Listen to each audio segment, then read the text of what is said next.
Hola, buen día. Esta actividad es parte del reto 5. Estudio en la Universidad Virtual del Estado de Guanajuato. Nombre del módulo Derechos Humanos en el ámbito internacional. Reto 5. ¿Cuál es la responsabilidad del Estado mexicano? Mi asesora Diana Patricia Josefina Orcasitas Hernández.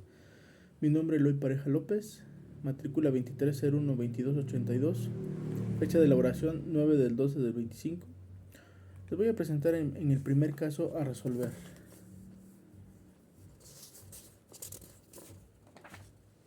Ana se encontraba específicamente repartiendo panfletos a las personas que se manifestaban en la plaza de armas de su ciudad. El contenido de los panfletos versaba sobre citas bíblicas. Al enterarse de que hacía Ana, un policía decidió arrebatarle los panfletos y detenerla, argumentando que no era lugar para repartir ese tipo de información, pues alteraba el orden.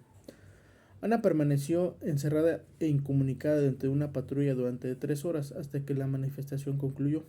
Posteriormente, el policía la trasladó a la barandilla donde recibió burlas y calificativos peyorativos por el personal de seguridad pública. Luego de un día detenida, la dejaron en libertad. Ana denunció el hecho ante la Fiscalía General del Estado, así como ante la Comisión Estatal de Derechos Humanos. Ambas instituciones omitieron el inicio de cualquier procedimiento, por, por cual Ana acudió a la Justicia Federal, donde resolvieron incompetencias para conocer el asunto. 2 años después, Ana presentó su caso ante la Corte Interamericana de Derechos Humanos. ¿Consideramos que existe responsabilidad por parte del Estado mexicano? Vamos a argumentar y fundamentar la respuesta.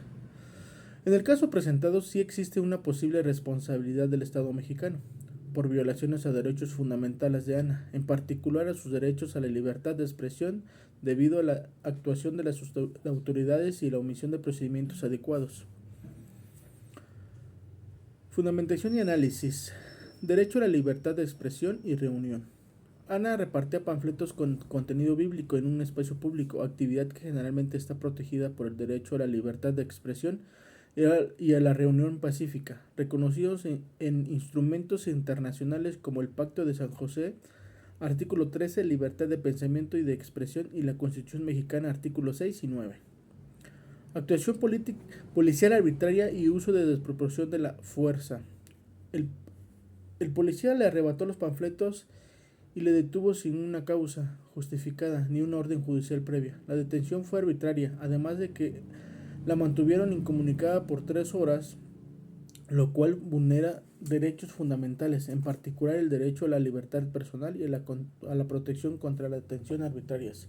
Artículos 7 y 9 de la Constitución y principios internacionales. Violaciones durante la detención y la atención. La actitud peyorativa y burlona del personal de seguridad pública en la barandilla constituyó un trato degradante, vulnerando el derecho a la dignidad y a la integración personal. Artículo 12 de artículo 1.2 de la Constitución y principios internacionales. Omisión de las autoridades en la protección de los derechos. La Fiscalía General del Estado y la Comisión Estatal de Derechos Humanos omitieron iniciar el procedimiento limitándose a no actuar, lo cual constituye una falla en su deber de protección y reparación. La incompetencia de las instituciones nacionales y acceso a instancias internacionales. La negativa o incapacidad de las instituciones nacionales para resolver el caso llevó a Ana a acudir a la Corte Interamericana de Derechos Humanos, que es un mecanismo de última instancia para casos en los que los derechos humanos han sido vulnerados y no se ha obtenido justicia en los ámbitos nacionales. Responsabilidad del Estado. Según la jurisprudencia internacional, el Estado tiene la obligación de garantizar los derechos humanos y responder por las violaciones cometidas por sus agentes, incluyendo la obligación de investigar, sancionar y reparar. La conducta de las autoridades en este caso, al detener arbitrariamente a Ana, limitar su libertad, denigrarla y no investigar la situación, constituye violaciones a sus derechos y pueden configurar la responsabilidad internacional de un Estado mexicano. Continuemos con el siguiente caso. Caso 2. Durante la pandemia por COVID, el gobernador de una entidad federativa publicó un decreto por medio del cual Se declaraba obligatoriamente el confinamiento en el domicilio particular de los habitantes en un horario de 18 a 9 horas. Asimismo, previa una multa de 1.500 a quien infringiera en esa disposición. De no contar con los recursos para el pago de la multa, el decreto previo de 36 horas de arresto. Andrés, un hombre de 34 años de edad, en situación de calle, caminaba por la avenida principal de la ciudad a las 20 horas cuando un militar lo vio, lo detuvo y lo presentó a la Secretaría de Seguridad Pública, donde le fue exigido el pago de la multa. Andrés argumentó no tener casa, habitación, familia ni dinero para pagar la multa. Como consecuencia fue privado de la libertad durante 36 horas y boletinado, fotografía incluida, en redes sociales como el primer detenido. Un sinvergüenza capaz de negar a su familia con tal de no pagar multa. Derivado de lo anterior, fue localizado por una asociación civil, a través de la cual se planteó su caso en jurisdicción militar y ordinario, hasta ponerse de conocimientos de la Corte Interamericana de Derechos Humanos. ¿Consideramos que existe responsabilidad del Estado mexicano? Vamos a argumentar y fundamentar la respuesta. El caso presentado plantea una serie de cuestiones relacionadas con protección a los derechos humanos, la legalidad de las acciones del Estado y la vulneración de los derechos fundamentales en el contexto de una emergencia sanitaria. Artículo 1 de la Constitución mexicana y el artículo 4 de la misma queda prohibida toda discriminación motivada por origen étnico o nacional, el género, la edad, las discapacidades, la condición social, las condiciones de salud, la religión, las opiniones en las preferencias sexuales, el estado civil o cualquier otra que atente contra la dignidad humana y tenga por objeto anular o menoscabar los derechos y libertades de las personas. Legalidad del decreto y su aplicación. El decreto emitido por el gobernador estableció un confinamiento obligatorio en horarios específicos y sanciones penales y administrativas para quienes lo infrinjan. Sin embargo, la legalidad de estas medidas debe ser analizada en función de los principios constitucionales y derechos humanos, derechos fundamentales y proporcionalidad. El confinamiento y las sanciones deben respetar los derechos fundamentales, en particular el derecho a la libertad personal, artículo 16 de la Constitución mexicana, el derecho a la dignidad humana y el derecho a la igualdad, artículo 1 de la Constitución. La privación de la libertad por no pagar una multa, especialmente en una persona en situación de calle, y la publicación de su fotografía en redes sociales puede constituir violaciones a estos derechos.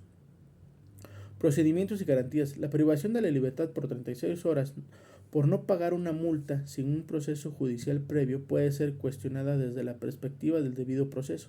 La Constitución y tratados internacionales ratificados por México, como el Pacto Internacional de Derechos Civiles y Políticos, establecen que ninguna persona debe ser privada de la libertad sin un proceso legal que garantice sus derechos. Situación de vulnerabilidad de Andrés. El hecho de que Andrés sea una persona en situación de calle, que no tenga recursos para pagar la multa, revela una posible vulneración del principio de igualdad y no discriminación. La imposición de sanciones económicas sin considerar su situación en particular puede considerarse desproporcionada e injusta. Responsabilidad del Estado. El Estado mexicano, como responsable de garantizar los derechos humanos, tiene la obligación de prevenir, investigar y sancionar actos que violen derechos. La privación de la libertad sin un proceso legal adecuado y la difusión de una fotografía en redes sociales puede constituir violaciones a derechos constitucionales e internacionales, generando responsabilidad del Estado por acciones u omisiones que haya causado daño. Opinión legal. Dado que la privación de la libertad de Andrés fue por un supuesto incumplimiento de una multa en un contexto de emergencia sanitaria y consideraron que no se respetan sus derechos a un proceso justo ni valoró su situación particular, puede afirmarse que hubo una violación de derechos humanos. La responsabilidad del Estado se configura en la falta de protección de los derechos de Andrés, en la aplicación de medidas desproporcionadas y en la publicación de su imagen sin su consentimiento. En conclusión, ambos casos evidencian que la existencia de responsabilidad del Estado mexicano por violaciones a derechos fundamentales en contextos de situaciones administrativas y de emergencia. En el primer caso de la detención arbitraria, el tratado degradante y la omisión de las autoridades en la protección de los derechos de Ana constituye una violación clara de sus derechos a la libertad y la dignidad y la protección judicial, generando responsabilidad internacional del Estado. En el segundo caso, las medidas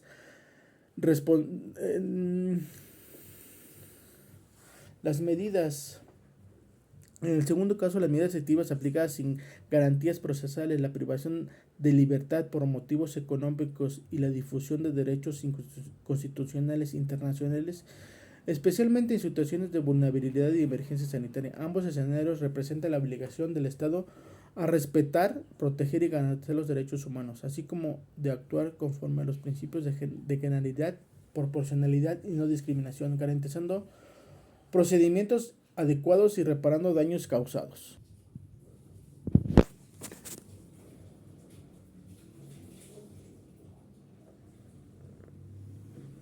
Aquí están mis fuentes. Eso será todo. Muchas gracias. Hasta luego.